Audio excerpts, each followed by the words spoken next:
So this is another student, and we are going to do the same task. I will say the Bangla sentences and you will translate it in English. So before that, please can you introduce yourself? My name is Rashidul Islam.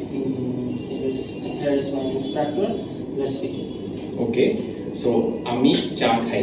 I drink tea. আমি কফিও খেতে ভালোবাসি। And I also like drinking tea, drinking coffee. মাঝে মাঝে আমি রেস্টুরেন্টে coffee খাই। Sometimes I try coffee at restaurant.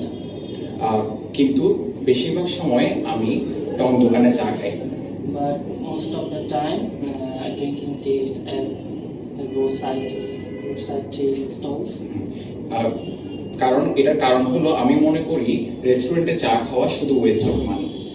The reason for this is that I feel drinking tea at restaurant is waste of money. So এইভাবে হচ্ছে আমরা ট্রান্সলেশনের মাধ্যমে basic থেকে স্পোকেন ইংলিশ শিখতে পারি। Thank you.